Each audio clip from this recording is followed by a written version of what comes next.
Good evening everybody, my name is John Tate and I'm going to be talking to you about how you can create the global classroom in your school.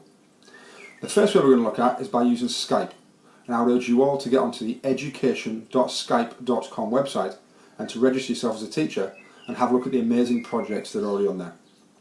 My experience of using Skype has been absolutely amazing, and it's enabled me to create a window to the world for my students in the classroom.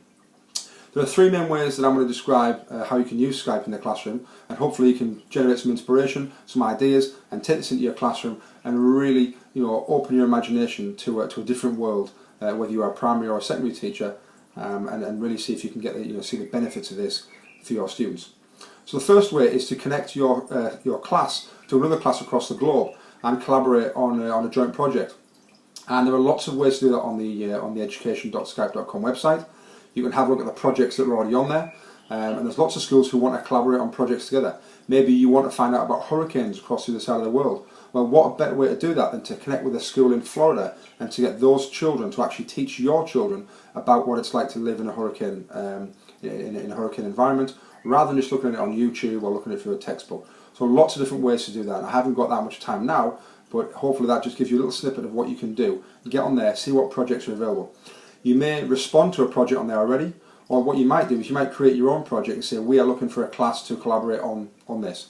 And you put it on there, you have a look, and then you see if you can connect with a class across the world. The second way to do it is to get a guest speaker to come into your school. And via Skype we can do this for free. It costs hundreds and hundreds of pounds to bring guest speakers into schools, and then that becomes very prohibitive.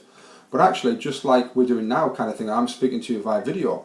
Wouldn't it be great if you could get an expert to speak to your students via Skype? It doesn't cost any money. It only takes maybe 20 minutes out of their day. There's no travelling, there's no overheads. And what you're starting to get is a real expert, because unfortunately, whether we like it or not, as teachers, students sometimes see us as not real people. And when the same message is delivered from a real person, an expert in the world, then it suddenly starts to have authenticity. So you think about all the experts that you could bring in. And again, get on the Skype website. There are lots of different experts who already want to speak to your class. Lots of people who want to get involved in education. For instance, there's lots of authors and publishing houses that want to speak to your students. And there's lots of fantastic ways to really bring those guest speakers and those experts into your lessons and into your schools to really make your lessons so much more entertaining, so much more interesting, and really raise the bar of the level of education that we can provide.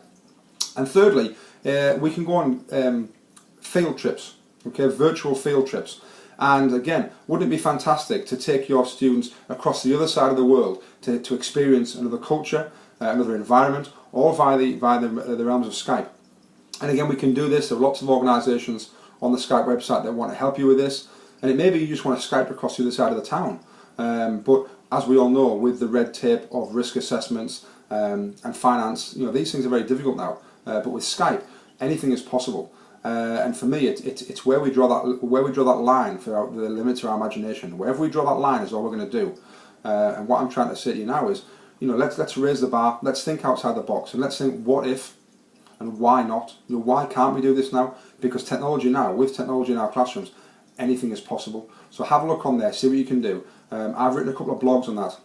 You can find me on Twitter @TeamTate, on my blog at edutate.com, and I've written a couple of blogs on there, and you can see how I've used that in my classroom to connect my class across the other side of the world. The second thing I was going to talk about very, very quickly is how we can use social media to create the global classroom. And I've read lots of interesting books and articles on writing for an audience, and actually when we write for an audience, when we write for a purpose, there's so much more motivation. And if we only ever write for one person, which is the teacher, and we hand our work into the teacher, there's not much motivation, because we already know the teacher knows the answer, so there's not really any motivation. When we start doing things for an audience, and there's a real audience who are commenting on it, that's when the real engagement takes place. I've seen lots of schools now using Facebook and Twitter to actually put out students' work there into the global audience, especially art departments, technology departments, things that are practical.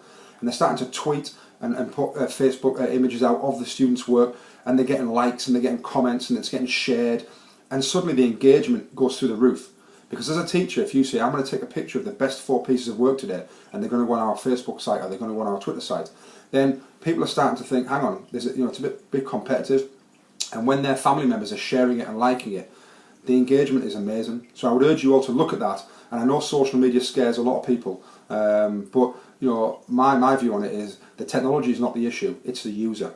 And if we can be sensible, and if we can be professional about it, then actually we can use this technology, like Skype and like social media, to a huge advantage in our classroom. So don't be scared, give it a go. I've written a lot of blogs on this. Like I say, if you want to find out any more, edutate.com, edutait.com, and hopefully that'll put your mind at rest and give you some more confidence.